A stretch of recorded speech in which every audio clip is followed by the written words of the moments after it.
You got a friend in me. You got a friend in me. When the road looks rough ahead and you're miles and you're miles in your nice warm bed, you just remember what your old pal said, that you got a friend in me.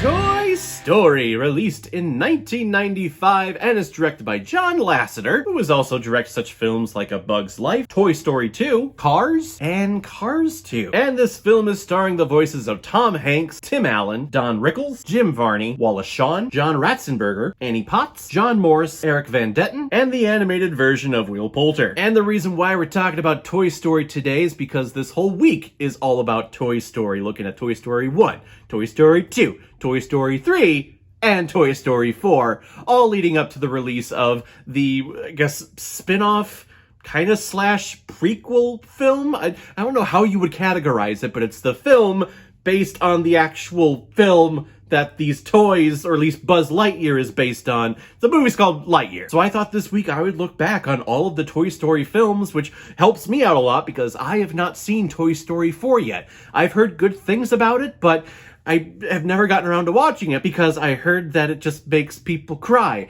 And I try to avoid watching films like Toy Story 3 or Toy Story 4 because they just make me just bawl in tears and crying, and I don't like crying. But it does give me something to do for my 600th movie review that is going to be released on Friday, and that's going to be me for the first time watching Toy Story 4. But you don't get to Toy Story 4 without talking first Toy Story 1. Woody is a cowboy toy in Andy's room, and he's seen as the big man on campus. He's Andy's favorite toy and is always played with when it comes to playtime. But today is Andy's birthday, and his mother has gotten him a new present and a new favorite toy, Intergalactic Space Ranger Buzz Lightyear, who believes that he is not a toy, that he's actually the real-life Buzz Lightyear. So with everyone in shock and awe about all the cool gadgets that Buzz has, Woody is sitting there sulking because he knows that his time on top in Andy's room has come to an end. And the two get into a scuffle, leading to them being accidentally thrown out the window,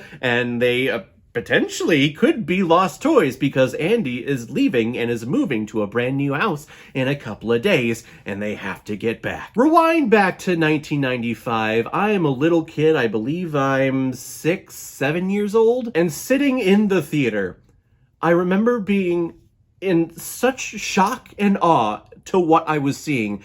The first 3D animated film that I had ever seen before.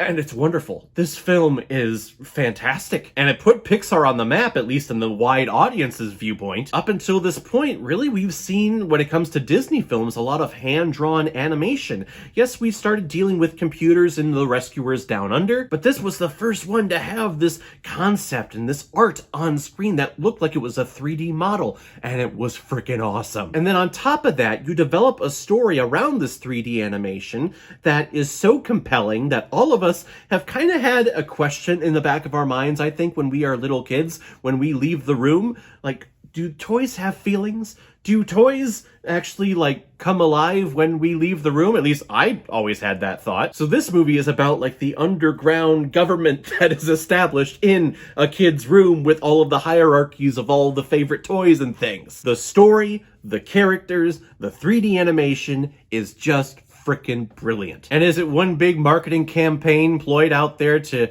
kids to want to have to buy toys and keep all of your toys and keep buying toys, especially from Disney? Yes, it is, but it makes sense. And the story is worth it. I remember leaving the theater and I had a Woody doll. I think they actually sold them at McDonald's, like they were the Happy Meal toys or whatever. They had the actual, like, live size of Woody, and I had that. And I remember thinking that was actually happening in my room, so, like, if I had a toy or a stuffed animal on my bed, I didn't want to hurt its feelings, so I kept it on there. And if I got another stuffed animal, I would keep it on there too, because I didn't want to hurt that toy's feelings. So my bed got to be like this whole kitty corner of just like toys and stuffed animals, because I didn't want to hurt anyone's feelings.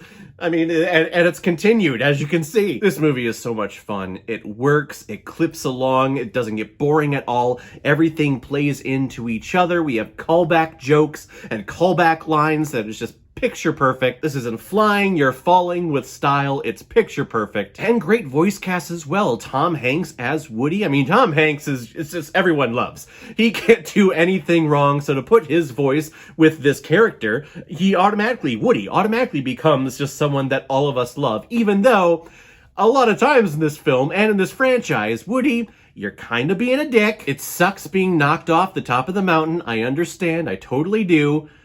But you're doing just fine. You'll be okay, I promise. The movie's about jealousy, and it's a great lesson and something to be taught to kids of a young age, especially someone as impressionable as me, just seeing jealousy on screen and seeing how people deal with jealousy. Some people deal with it in a very passive-aggressive way. Some people actually kind of get physical with something and try to take back what is they feel rightfully theirs. But in the end, it's all about creating those strong friendships and a strong family and a strong sense of community, especially when it comes here into Andy's room. And it's not just a kid's film. That's what makes these kids animated films the best, is when they actually have stories in here that are universal, that are for everyone, not just for little kids. There are things in here, there are jokes in here that are for adults too. When Bo Peep is using her staff to hook Woody over and they're having their little banter back and forth, I'm like, okay, there's a lot of innuendos in there that me as a kid watching, I totally didn't see, but watching it for this review, I go, wow, this film is very sexual that I did not understand back then. The first Toy Story film, it's a classic. It's a staple. It put Pixar on the map when it came to a broad audience like this, and they just keep hitting home runs and home runs and home runs after this film. I'm going to give Toy Story 4.5 out of 5 Blu-rays. It's good. It's good. Alright everyone, we are continuing our Toy Story week next time with our review of Toy Story 2. A movie that kind of came out of nowhere from what I remember, and I don't think it was actually supposed to be released in theaters. I think Disney really wanted it to be a direct-to-DVD and direct-to-video film. And it's the one I've watched the least because we didn't have it growing up, but definitely going to check it out next time. From what I remember, it's still fantastic. So guys, have you seen Toy Story? What did you think about it? Or if you've never seen it before and you stumbled across it because of this video, then comment below, let me know what you thought about it. And as always, if you like what you see here, if you like my take on movies, then hit the subscribe button and make sure you hit that bell. See you the next time I'm released next movie review. So guys, I will see you next time with my review of Toy Story 2. So in the meantime, be well, be good to each other, and go watch a movie. Take care, guys.